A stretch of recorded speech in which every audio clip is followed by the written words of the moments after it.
Hi all my beautiful viewers, welcome back to my YouTube channel. ಸ್ವಲ್ಪ voice change ಆಗಿದೆ, ಕ್ಷಮೆ ಇರಲಿ. Travel ಮಾಡಿದಾಗ ಅಂದರೆ ಈಗ ಅಮ್ಮನ ಮನೆಯಿಂದ ಇಲ್ಲಿಗೆಲ್ಲ ಓಡಾಡಿದ್ನಲ್ಲ, ಸ್ವಲ್ಪ ಧ್ವನಿ ಚೇಂಜ್ ಆಗಿಬಿಟ್ಟಿದೆ ಅಷ್ಟೇ.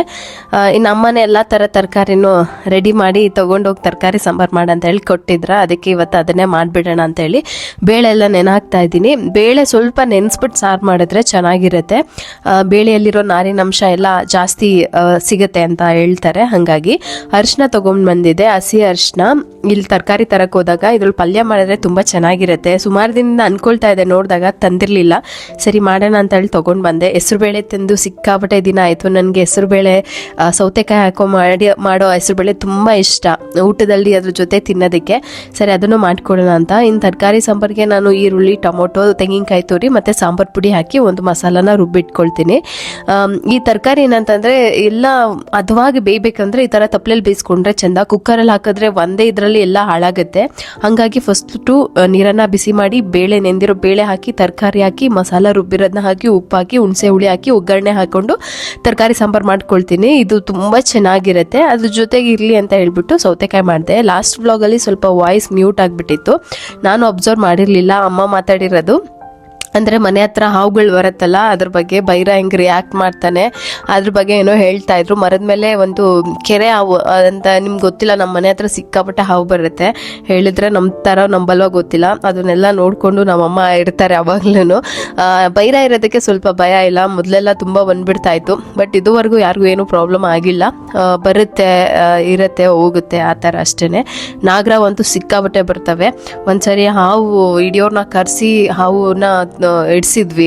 ಅಂದ್ರೆ ನಮ್ಮ ಮನೆ ಹತ್ರ ಸ್ಟೋರ್ ರೂಮ್ ಇದೆ ನೋಡಿ, ಗೇಟ್ ಹತ್ರನೇ, ಅಲ್ಲಿ ಬಂದ್ಬಿಟ್ಟು ಇತ್ತಂತ, ಹೋಗೇ ಇದ್ದಿದ್ದಿಲ್ಲ. ಸೊ ಏನ್ ಮಾಡೋದಂತ ಹೇಳ್ಬಿಟ್ಟು ಕರ್ಸಿ ಇಡ್ಸಿದ್ರು. ಇನ್ನು ನಾಗರವೆಲ್ಲ ಬಂದ್ರೆ ಅವು ಬರ್ತವೆ, ಸೌಂಡ್ ಮಾಡ್ತಾರೆ, ಹೋಗ್ಬಿಡ್ತವೆ. ಬೈರ ಇರೋದಕ್ಕೆ ಸ್ವಲ್ಪ ಅವು ಇದು ಮಾಡ್ತವೆ, ಏನ್ ಮಾಡೋಕ್ಕಾಗಲ್ಲ. ಅದು ಮರದ ಮೇಲೆ ಇತ್ತಂತ ಬೈರ ನೋಡಿ ಕೂಗಾಡ್ತಿದ್ದ. ಆಮೇಲೆ ಸಿಕ್ತು, ಅದನ್ನ ಬಿಡ್ಲಿಲ್ಲ, ಕಚ್ಚಾಕಿ ತಗೊಂಡೋಗಿ ದೂರ ಬಿಸಾಕ್ತಾ ಅಂತ ಏನೋ ಹೇಳ್ತಾ ಇದ್ರು. ಅವನಿಗೆ ತುಂಬಾ ಕಾನ್ಶಿಯಸ್ ಇದೆ. ಇನ್ನು ನಾನು ಸಂಜೆ ಆಯ್ತಲ್ಲ, ಮುಖ ಎಲ್ಲ ತೊಳ್ಕೊಂಡು ರೆಡಿ ಆಗ್ತಾ ಇದ್ದೆ. ಇಡೀ ಮನೆ ಕೆಲಸ ಮಾಡ್ತಾ ಇರ್ತೀವಿ, ಎಲ್ಲಾರನ್ನೂ ನೋಡ್ಕೊಳ್ತಾ ಇರ್ತೀವಿ, ಅದು ತುಂಬಾ ಇಂಪಾರ್ಟೆಂಟ್. ಹಾಗೆ ನಮ್ಮ ಬಗ್ಗೆ ನಾವು ಕೇರ್ ಮಾಡೋದು ಕೂಡ ತುಂಬಾನೇ ಇಂಪಾರ್ಟೆಂಟ್. ಕ್ಯೂರ್ ಸ್ಕಿನ್ ಒಂದು ಫ್ಯಾನ್ಸಿ ಬ್ರ್ಯಾಂಡ್ ಅಲ್ಲ, ಇದು ಡಾಕ್ಟರ್ ಟ್ರೀಟ್ಮೆಂಟ್ ತರ. ಒಂದು ಅಂದ್ರೆ ನಾವು ಕ್ಲಿನಿಕ್ಗೆ ಹೆಂಗೆ ಹೋಗ್ತೀವಿ, ಒಂದು ಫೋನೇ ಕ್ಲಿನಿಕ್ ತರ ಅಂತ ಹೇಳ್ಬೋದು. ಎಲ್ಲಿಗೂ ಹೋಗೋ ಅವಶ್ಯಕತೆ ಇರೋದಿಲ್ಲ. ರೆಡಿ ಆಗಬೇಕು, ವೆಯ್ಟ್ ಮಾಡಬೇಕು, ಲಾಂಗ್ ಕ್ಯೂ ಅಲ್ಲಿ ನಿಂತ್ಕೋಬೇಕು, ಏನಿಲ್ಲ. ಜಸ್ಟ್ ಆ್ಯಪ್ನ ಡೌನ್ಲೋಡ್ ಮಾಡೋದು. ನಮ್ಗೆ ಯಾವ ಲ್ಯಾಂಗ್ವೇಜ್ ಬೇಕೋ ಆ ಕಂಫರ್ಟಬಲ್ ಲ್ಯಾಂಗ್ವೇಜಲ್ಲಿ, ಅಂದರೆ ಹಿಂದಿ, ತೆಲುಗು, ಕನ್ನಡ, ಗುಜರಾತಿ, ತಮಿಳ್, ಇಂಗ್ಲೀಷ್ ಎಲ್ಲ ಲ್ಯಾಂಗ್ವೇಜಲ್ಲೂ ಸಿಗುತ್ತೆ. ಅದರಲ್ಲಿ ಅವ್ರ ಜೊತೆ ಚಾಟ್ ಮಾಡಿ ನಮ್ಮ ಸ್ಕಿನ್ ಹೆಲ್ತನ್ನು ನಾವು ಅಪ್ಡೇಟ್ ಮಾಡ್ಬೋದು. ಸೊ ನಿಮ್ಗೇನಾದರೂ ಈ ಥರ ಸ್ಕಿನ್ ಪ್ರಾಬ್ಲಮ್ ಇದೆ ಅಂತ ಅಂದರೆ ಆ್ಯಪ್ನ ಡೌನ್ಲೋಡ್ ಮಾಡಿ, ಒಂದು ಕ್ಲಿಯರ್ ಫೋಟೋನ ಅಪ್ಲೋಡ್ ಮಾಡಿ, ಅದನ್ನು ನಿಮ್ಮ ಡಾಕ್ಟರ್ ನಿಮ್ಮ ಸ್ಕಿನ್ನನ್ನು ಸ್ಟಡೀಸ್ ಮಾಡಿಬಿಟ್ಟು ನಮ್ಮ ಪ್ರಾಬ್ಲಮ್ನ ಅರ್ಥ ಮಾಡಿಕೊಂಡು ನಮಗೆ ಸೊಲ್ಯೂಷನ್ ಕೊಡ್ತಾರೆ. ಸೊ ಫ್ರೆಂಡ್ಸ್, ಇವಾಗ ಸಂಜೆ ಆಯಿತು. ನನ್ನ ಒಂದು ಸಿಂಪಲ್ ಸ್ಕಿನ್ ಕೇರ್ನ ಮುಗಿಸಿದೆ. ಅಂದರೆ ಜಸ್ಟ್ ಫೇಸ್ ವಾಶ್, ಒಂದು ಸಿರಮ್, ಅಂದರೆ ಒಂದು ಕ್ರೀಮ್ ಅಪ್ಲೈ ಮಾಡಿದ್ದೀನಿ. ಸಿರಮ್ ಅಲ್ಲ, ಅದು ಕ್ರೀಮ್ ಅಷ್ಟೇನೆ. ಸೊ ಇಲ್ಲಿಗೆ ನನ್ನ ಸ್ಕಿನ್ ಕೇರ್ ಮುಗೀತು. ಸೊ ಕ್ಯೂರ್ ಸ್ಕಿನ್ ಯೂಸ್ ಮಾಡೋದು ನಾನು ಸುಮಾರು ಸರಿ ಹೇಳಿದ್ದೀನಿ. ಈಸಿ ಹೆಂಗೆ ಅಂತ ಅಂದರೆ ಆ್ಯಪ್ನ ಡೌನ್ಲೋಡ್ ಮಾಡೋದು. ಸೊ ಅಲ್ಲಿ ನಿಮ್ಮ ಒಂದು ಸ್ಕಿನ್ ಪ್ರಾಬ್ಲಮ್ ಏನಿದೆ ಅದನ್ನು ಫೋಟೋದಲ್ಲಿ ಅಪ್ಲೋಡ್ ಮಾಡೋದು. ಅವ್ರು ನಿಮ್ಗೊಂದು ಸೊಲ್ಯೂಷನ್ ಕೊಡ್ತಾರೆ. ಈಗ ನಾನು ಹೇಳಿದಾಗೇನೆ ನಾವು ಇಡೀ ದಿನ ಅಥವಾ ಇಡೀ ಜೀವನ ಒಬ್ಬರು ಕೇರ್ ಮಾಡೋದ್ರಲ್ಲೇ ಲೈಫ್ನ ಕಳೀತಾ ಇರ್ತೀವಿ. ನಮ್ಮ ಬಗ್ಗೆ ನಾವು ಅಷ್ಟು ಕೇರ್ ಮಾಡೋದಿಲ್ಲ. ಸೊ ನಮ್ಮ ಬಗ್ಗೆ ನಾವು ಕೇರ್ ಮಾಡಬೇಕು ಅಂದಾಗ ಒಂದು ಸ್ಟೆಪ್ ಮುಂದೆ ಹೋಗ್ಬೇಕಾಗತ್ತೆ. ಇನ್ನೊಂದೇನಂತಂದ್ರೆ ಇದ್ರ ಪ್ರೈಸ್ ಬಗ್ಗೆ ನಾನು ಹೇಳಿದ್ದೀನಿ, 2200 ರೂಪಾಯಿ ಆಗುತ್ತೆ ಅಂತ ಹೇಳ್ಬಿಟ್ಟು ಈ ಒಂದು ಕಿಟ್ಗೆ ಕಂಪ್ಲೀಟ್ ಆಗಿ ನಿಮಗೆ ಇದ್ರೊಳಗೆ ಡಾಕ್ಟರ್ದು ಕನ್ಸಲ್ಟೇಷನ್ ಫೀಸು, ಡೆಲಿವರಿ ಫೀಸು, ಮತ್ತೆ ಅವ್ರದ್ದು ಫಾಲೋ ಅಪ್ದು, ಮತ್ತೆ ಪ್ರಾಡಕ್ಟು, ಆಮೇಲೆ ಕಸ್ಟಮೈಸ್ಡ್ ಕಿಟ್ ಎಲ್ಲ ಸೇರಿ ಅಷ್ಟಾಗುತ್ತೆ. ಮತ್ತೆ ಈ ಕಿಟ್ ನಿಮಗೆ ಆಲ್ಮೋಸ್ಟ್ ನನ್ನ ಥರನೇ ಯೂಸ್ ಮಾಡೋದು ಅಥವಾ ಆ್ಯಪಲ್ ಏಡಿಯೋ ಥರ ಯೂಸ್ ಮಾಡೋದು 3 months ಖಂಡಿತ ಬರುತ್ತೆ.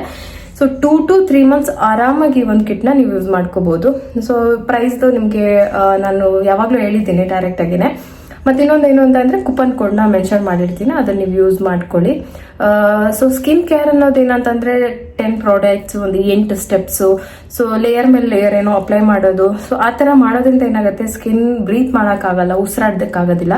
ಹಾಗಾಗಿ ನನಗೆ ಯಾವಾಗಲೂ simple skin care step follow ಮಾಡೋಕೆ ತುಂಬ ಈಸಿ ಅನ್ಸುತ್ತೆ. ಮತ್ತೆ ನಮ್ಗೆ ಅದು ಅನುಕೂಲ ಕೂಡ. ಇಷ್ಟೆಲ್ಲ ಕೆಲಸ ಮಾಡ್ಕೊಂಡು ಒಂದು 10 ಲೇಯರ್ನ ಅಪ್ಲೈ ಮಾಡೋದಕ್ಕೆ ಟೈಮ್ ಎಲ್ಲಿದೆ ಅಲ್ವಾ.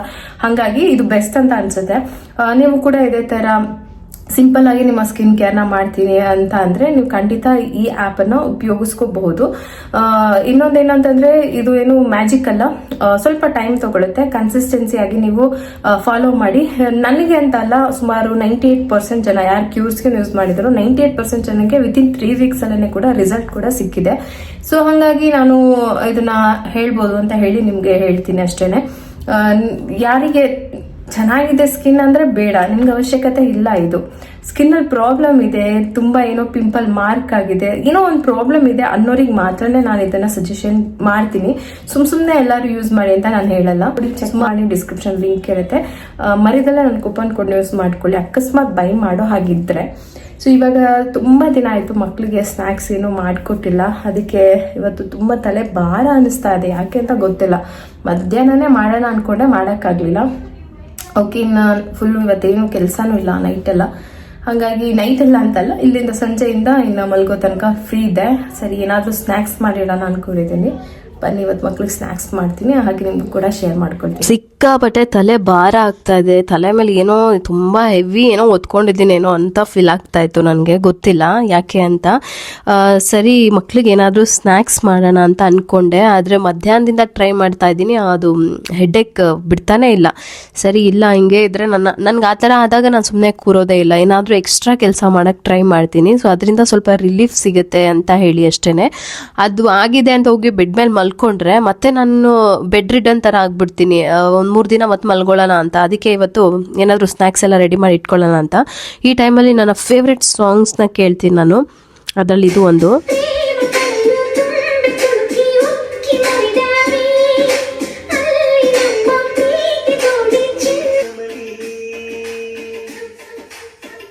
ಮದುವೆ ಆಗಕ್ಕೆ ಮುಂಚೆಗೆ ಸಿಕ್ಕಾಪಟ್ಟೆ ಈ ಸಾಂಗ್ ಇಷ್ಟ ಆಗ್ಬಿಟ್ಟಿತ್ತು. ಯಾಕೆ ಅಂತಂದ್ರೆ ನನ್ನ ಹಸ್ಬೆಂಡ್ ಆರ್ಮಿಯಲ್ಲಿ ಇದ್ರಲ್ಲ, ಈ ಸಾಂಗ್ ಕೇಳಿದ್ರೆ ಹುಚ್ಚಿ ಥರ ಕುಣಿತಾ ಇದೆ, ಡ್ಯಾನ್ಸ್ ಮಾಡ್ತಾ ಇದೆ.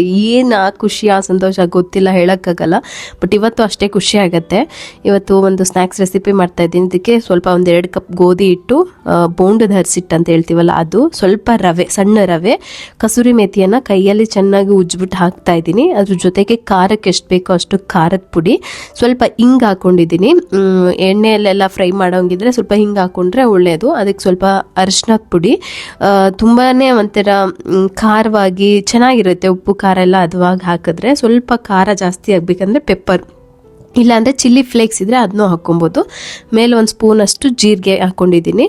ಅದಕ್ಕೆ ರುಚಿಗೆ ಎಷ್ಟು ಬೇಕೋ ಅಷ್ಟು ಉಪ್ಪು ಹಾಕ್ಕೊಂಡು ಚೆನ್ನಾಗಿ ಮಿಕ್ಸ್ ಮಾಡಬೇಕು. ಫಸ್ಟ್ ಉಪ್ಪು, ಖಾರ ಮತ್ತು ಎಣ್ಣೆ ಇಲ್ಲಾಂದರೆ ತುಪ್ಪ ಹಾಕ್ಕೋಬೋದು.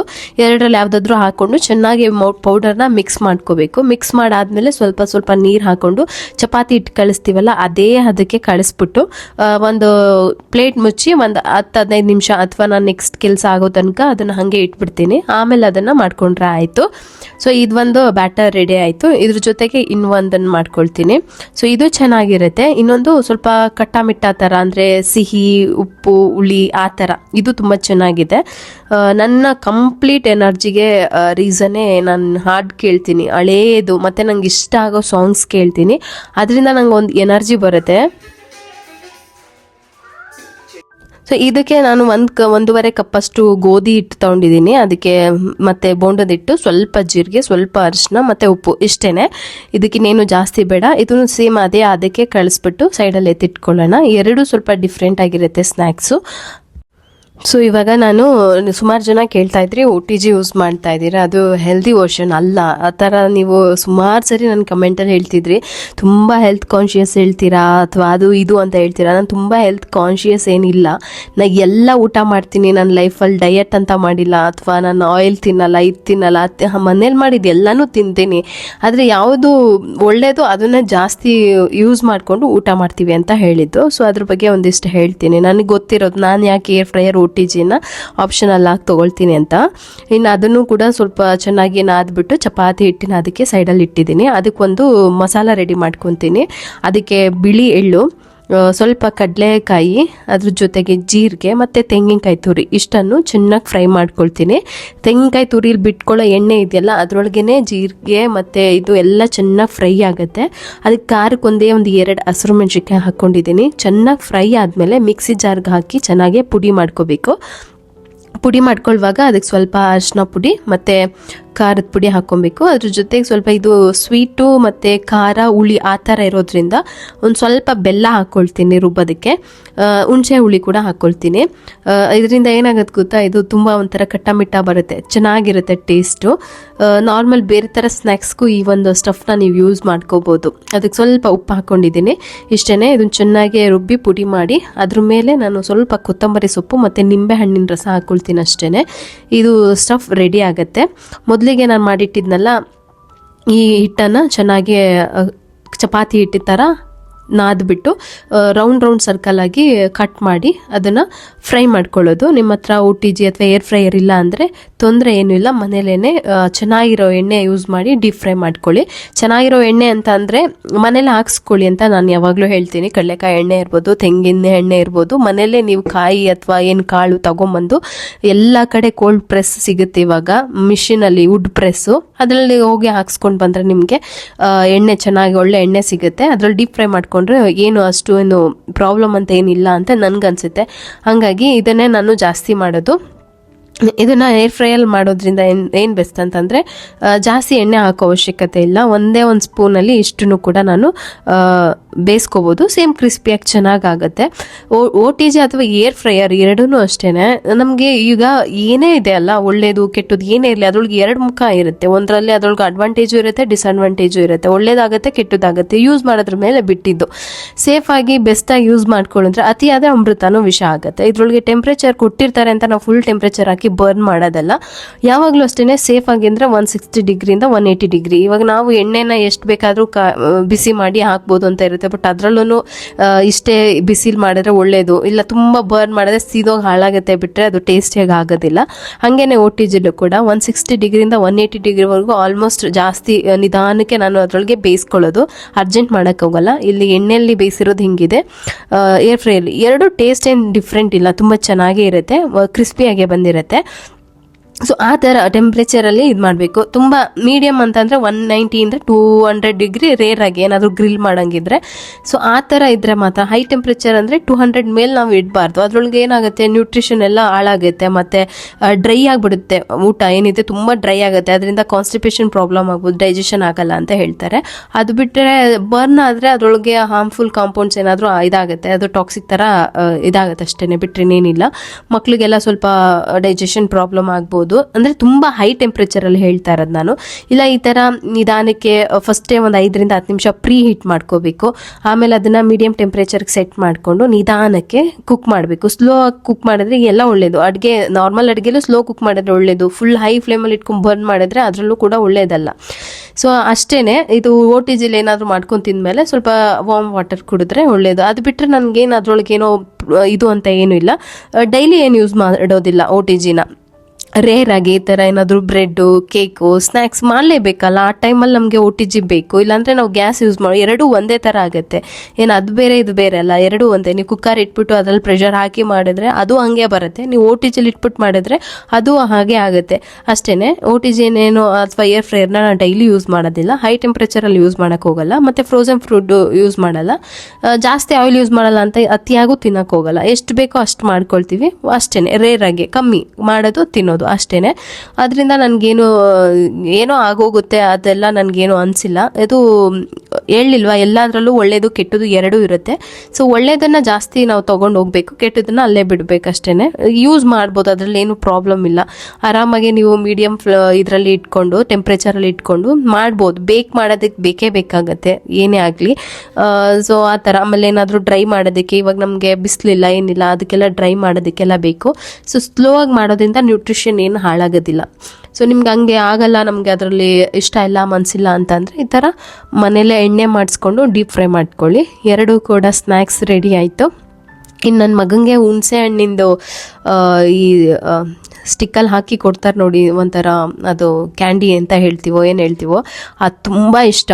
ಅವನು ಸುಮ್ಮನೆನಾದರೂ ನಮ್ಮ ಮನೆಯವ್ರ ಜೊತೆ ಆಚೆಗೆ ಹೋಗ್ತಾನೆ ಆ ಕ್ಯಾಂಡಿ ತೊಗೊಂಡು ಬರೋದಕ್ಕೆ. ಅದಕ್ಕೆ ಇವತ್ತು ನಮ್ಮ ಮನೇಲಿ ತುಂಬ ಹುಣಸೆಹಣ್ಣಿತ್ತು, ಊರಿಂದ ತೊಗೊಂಡು ಬಂದಿದ್ದೆ ನಾನು. ಸುಮಾರು 15 kgನೋ 10 kgನೋ ತೊಗೊಂಡು ಬಂದಿದ್ದೆ, ಅಮ್ಮಂಗೆ ನನಗೆಲ್ಲ ಸೇರಿಸಿ.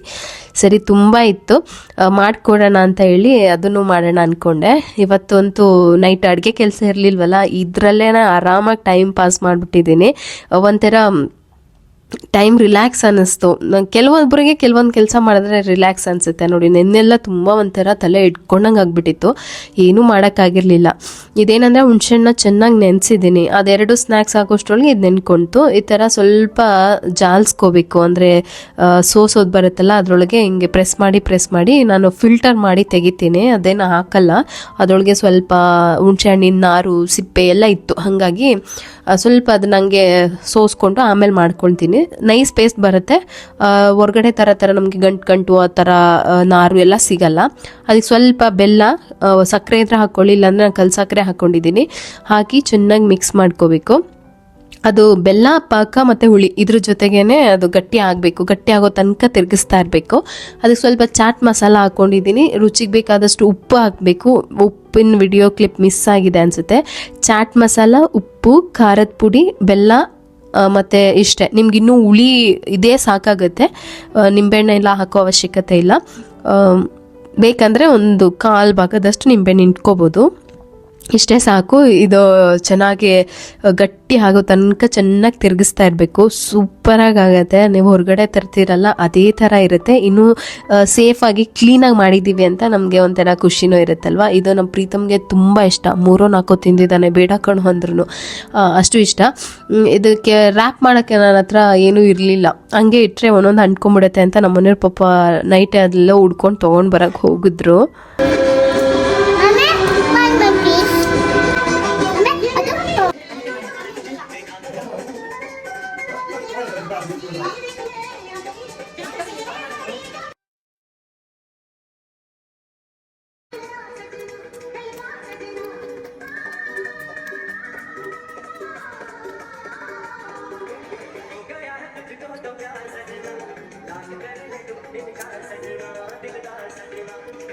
ಎಷ್ಟು ಖುಷಿ ಪಡ್ತಾನೆ ಅಂತಂದರೆ, ನಾನು ಮಾಡ್ತಾ ಇದ್ದೀನಿ, ನನ್ನ ಮಗ ಬಂದು ಎಲ್ಲ ತಿಂತಾನೆ ಇದ್ದಾನೆ. ಅಷ್ಟು ಖುಷಿ ಆಗುತ್ತೆ ಅವನಿಗೆ ನಾನು ಏನಾದರೂ ಮಾಡಿಕೊಟ್ರೆ ಅಂತ ಅಂದರೆ.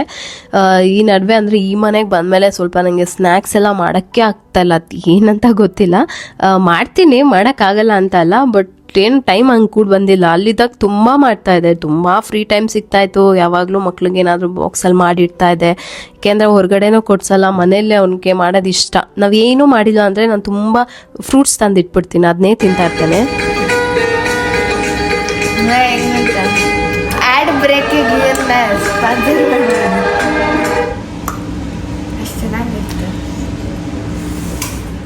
ನೋಡ್ಬಿಟ್ಟು ಎಲ್ಲರೂ ಹೆಂಗಿದೆ ಪ್ರೀತಮ್? ಚೆನ್ನಾಗಿತ್ತಾ? ನಾನೇ ಮಾಡಿದ್ದು. ಯಾರು ಮಾಡಿದ್ರು? ಮಮ್ಮಿನಾ? Thank you mummy. ವೆಲ್ಕಮ್ ಬಂಗಾರಿ. Thank you so much. Thank you ಸಿನಿ. ಪ್ರೀತಮ್ ಫೇವ್ರೆಟ್ ಇದಲ್ವಾ ಪ್ರೀತಮ್? ಶಾಪ್ಗೆ ಹೋದಾಗೆಲ್ಲ ಒಂದೊಂದು ಇಟ್ಕೊಂಡ್ ಬರ್ತಾ ಇದ್ದೆ. ಅಷ್ಟೊಂದಿಲ್ಲ, ಇದೆಲ್ಲ ನಿಮ್ಗೇನೆ. ಅದನ್ನ ಸ್ವಲ್ಪ ರ್ಯಾಪ್ ಮಾಡಿ ಎತ್ತಿಟ್ಕೊಳ್ಳೋಣ.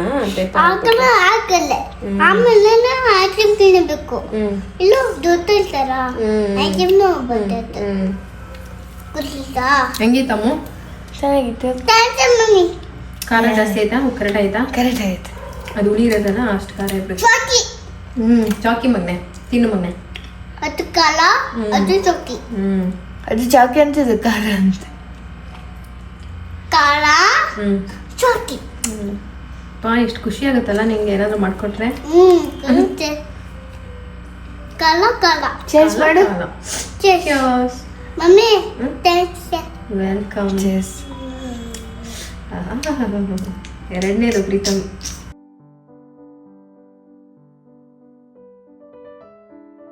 ನಿಮಗೂ ಏನಾದರೂ ಈ ಹುಣ್ಸೆಹಣ್ಣಿಂದ ಇಷ್ಟ ಆದರೆ, ಈ ಬಸ್ರಿ ಇದ್ದರೆ ಮತ್ತು ಬೈಕೆ ಇರುತ್ತೆ ನೋಡಿ, ಅಂಥವ್ರಿಗೆಲ್ಲ ಸಿಕ್ಕಾಪಟ್ಟೆ ಇಷ್ಟ ಆಗುತ್ತೆ. ಕರೆಕ್ಟಾಗಿ ಮೀಡಿಯಮ್ ಆಗಿ ಹುಳಿ, ಉಪ್ಪು, ಖಾರ ಎಲ್ಲ ಹಾಕಿ, ಸಿಹಿ ಸ್ವೀಟು ಎಲ್ಲ ಹಾಕಿ ಮಾಡಿಕೊಟ್ರೆ ಅವ್ರಿಗೆ ಎಷ್ಟು ಖುಷಿ ಆಗುತ್ತೆ ಗೊತ್ತಾ. ಇದನ್ನು ತಿನ್ನೋದಕ್ಕೆ ಅಷ್ಟು ಚೆನ್ನಾಗಿರುತ್ತೆ. ಮತ್ತು ಕ್ಲೀನಾಗಿರೋದ್ರಿಂದ ಸೇಫ್ ಅಂತ ನಮಗೂ ಒಂದು ಫೀಲ್ ಅಲ್ವಾ ತಿನ್ನಬೇಕಾದ್ರೆ. ಸುಮಾರು ಆಗಿದೆ, ಅದನ್ನೆಲ್ಲ ಎತ್ತಿಟ್ಟೆ. ನನ್ನ ಮಗ ಬಿಡೋದಿಲ್ಲ, ದಿನ 3 ತಿಂದು ಖಾಲಿ ಮಾಡಿಬಿಡ್ತಾನೆ. ಅಷ್ಟು ರುಚಿಯಾಗಿದೆ. ನೀವು ಟ್ರೈ ಮಾಡಿ, ಹೇಗೆ ಬಂತು ಅಂತ ನನಗೆ ಕಮೆಂಟಲ್ಲಿ ಹೇಳೋದನ್ನು ಮರಿಬೇಡಿ. ಸೊ ಇದಿಷ್ಟ ಆಗಿತ್ತು. ಹಾಗೆ ನನ್ನ ಹೋಮ್ ಟೂರ್ ವಿಡಿಯೋದಕ್ಕೆ ಒಬ್ರು ನನಗೆ ಕಮೆಂಟ್ ಮಾಡಿದ್ರು. ಅಲ್ಲಿ ನೇಮ್ ಬಂದ್ಬಿಟ್ಟು ಕೃಷ್ಣ ಗೌಡ ಅಂತ ಇದೆ. ನಾನು ಸ್ಕ್ರೀನ್ ಮೇಲೆ ಹಾಕ್ತೀನಿ. ನನ್ನನ್ನು ಯಾರು ಅರ್ಥ ಮಾಡ್ಕೊಂಡಿದ್ದಾರೋ ಇಲ್ವೋ ಗೊತ್ತಿಲ್ಲ. ನನ್ನ ಆಡಿಯನ್ಸ್ ಸುಮಾರು ಜನ ನನ್ನ ತುಂಬ ಚೆನ್ನಾಗಿ ಅರ್ಥ ಮಾಡ್ಕೊಂಡಿದ್ದಾರೆ. ನಾನೇನು ಹೇಳಬೇಕಾಗಿಲ್ಲ ನನ್ನ ಬಗ್ಗೆನೇ. ನೀವು ಚೆನ್ನಾಗಿ ವ್ಲಾಗ್ ಮಾಡ್ತೀರಾ ಅನ್ನೋ ಕಾರಣಕ್ಕೋ, ಅಥವಾ ನೀವು ನಮ್ಗೆ ಇಷ್ಟ ಅನ್ನೋ ಕಾರಣಕ್ಕೋ, ಅಥವಾ TRPಗೋಸ್ಕರ ವ್ಲಾಗ್ ಮಾಡ್ತೀರಾ ಅಂತಾನೋ ನೀವೇ ಸರಿ ಅಂತ ನಾನು ಹೇಳೋದಿಲ್ಲ. ಒಂದು ಹೆಣ್ಣಾಗಿ ಅಮ್ಮನ ಮನೆಗೆ, ಗಂಡನ ಮನೆ, ಮಕ್ಕಳು ಎಲ್ಲರೂ ಬ್ಯಾಲೆನ್ಸ್ ಮಾಡ್ತಾರೆ. ಬಟ್ ಸ್ಪೆಷಲಾಗಿ ಏನೂ ಇರೋದಿಲ್ಲ ಅಂತಾನೂ ಅಂದ್ಕೊಳ್ಬಹುದು. ಬಟ್ ರಿಯಲಿ ಒಬ್ಬ ಗೃಹಿಣಿ ಆಗಿ ಯಾವ ರೀತಿ ಎಲ್ಲ ಇರಬಹುದು, ಹೇಗೆಲ್ಲ ಪಾಸಿಟಿವ್ ಆಗಿ ಇರಬೇಕು ಅನ್ನೋ ಒಂದು ಘಟ್ಟಕ್ಕೆ ನೀವು ತುಂಬ ತುಂಬ ದೊಡ್ಡ ಮೆಟ್ಟಿಲು ಮತ್ತು ಉದಾಹರಣೆ ಆಗಿದ್ದೀರಾ. ಇನ್ನೂ ಚೆನ್ನಾಗಿ ಮುಂದುವರಿರಿ. ಇದನ್ನು ಓದಿದಾಗ ನಿಮ್ಗೆ ಏನು ಅನ್ನಿಸ್ತು ಅಂತ ನನಗೆ ನೆಕ್ಸ್ಟ್ ವ್ಲಾಗಲ್ಲಿ ಹೇಳಿ ಅಂತ ಹೇಳಿದರು. ಅವ್ರಿಗೆ ಖುಷಿ ಆಗುತ್ತೆ ಅಂತ. ಏನು ಅನಿಸುತ್ತೆ, ಸಾರ್ಥಕ ಅನಿಸುತ್ತೆ ನಾನು ವ್ಲಾಗರ್ ಆಗಿದ್ದಕ್ಕೆ. ಇಲ್ಲಿ ಒಬ್ಬೊಬ್ರಿಗೆ ಒಂದೊಂಥರ ಅಭಿಪ್ರಾಯ ಇರುತ್ತೆ. ಇಲ್ಲಿ ಕೆಲವು ಆಡಿಯನ್ಸ್ಗೆ ನಾನು ಯಾರು ಅಂತ, ನನ್ನ ಬಗ್ಗೆ ಏನು ಅಂತಾನೆ ಗೊತ್ತಿಲ್ಲ, ಆದರೂ ನನ್ನನ್ನು ದ್ವೇಷ ಮಾಡ್ತಾರೆ. ಏನಂತ ರೀಸನ್ ಇಲ್ಲ. ಇನ್ನು ಕೆಲವೊಬ್ಬರಿಗೆ ಅಂದರೆ ನನ್ನ ಬಗ್ಗೆ ತಿಳ್ಕೊಂಡು ನನ್ನಿಂದ ಎಲ್ಲ ಸಹಾಯ ತೊಗೊಂಡಿರೋರು ನನ್ನ ದ್ವೇಷ ಮಾಡ್ತಾರೆ. ಅದು ಯಾಕೆ ಅಂತ ಗೊತ್ತಿಲ್ಲ. ಅದಕ್ಕೆ ಒಂದು ಪದ, ಅದೇ ಒಂದು ಎಲ್ಲೋ ನೋಡಿದ ನೆನಪಾಯಿತು. ತಗ್ಗಿ ಬಗ್ಗೆ ನಡೆದ್ರೆ ಗುಗ್ಗು ಅಂತಾರೆ, ತಲೆ ಎತ್ತಿ ನಡೆದ್ರೆ ಸೊಕ್ಕಂತಾರೆ, ನೇರ ನಡೆದ್ರೆ ನೆಲ ನೋಡ್ಕೊಂಡು ನಡಿ ಅಂತಾರೆ. ಹಿಂಗೆ ಹೇಳೋರೆ ಮಹಾ ಕಳ್ಳರು ಅಂತ ಅವ್ರ ಮನಸ್ಸಲ್ಲಿರೋದೇ ಅದು. ಅದಕ್ಕೆ ಅವ್ರು ಅದನ್ನು ಬೇರೆಯವ್ರಿಗೆ ಹೇಳ್ತಾ ಇರ್ತಾರೆ. ಅದನ್ನು ನಾವು ತಲೆಗೆ ಹಾಕೊಳ್ದಲ್ಲೇ ನಾವಾಗಿ ನಮ್ಗೆ ಏನ್ ಬೇಕೋ ಅದನ್ನ ನಾವು ನೋಡ್ಕೊಂತ ಹೋಗ್ಬೇಕು. ಪ್ರಪಂಚ ಒಬ್ಬೊಬ್ರಿಗೆ ಒಂದೊಂದ್ ತರ ಕಾಣಿಸುತ್ತೆ, ಎಲ್ಲರಿಗೂ ಒಂದೇ ತರ ಕಾಣಿಸಲ್ಲ. ಹಂಗಾಗಿ ಯಾವುದನ್ನು ಸೀರಿಯಸ್ ಆಗಿ ತಗೊಳಕ್ಕಾಗಲ್ಲ ನಾವು. ಬಟ್ ನಮ್ಮ ಬಗ್ಗೆ ಒಳ್ಳೇದು ಹೇಳಿದ ತಕ್ಷಣ ನಿಮಗೆ ಖುಷಿ ಆಯ್ತು, ಕೆಟ್ಟದ್ದು ಹೇಳಿದ ತಕ್ಷಣ ಬೇಜಾರಾಗುತ್ತೆ, ಆ ಥರದ್ದು ಏನೂ ಇಲ್ಲ. ನನ್ನ ಬಗ್ಗೆ ನನಗೆ ಗೊತ್ತಿರುತ್ತಲ್ವಾ, ಅದಕ್ಕೋಸ್ಕರ ನನಗೆ ಯಾವ್ದು ಸರಿ ಯಾವ್ದು ತಪ್ಪು ಅಂತ ಹಂಗೆ ತಗೊಳ್ತೀನಿ ಅಷ್ಟೇ, ಬಿಟ್ಟರೆ ಬೇರೆ ಏನೂ ಇಲ್ಲ.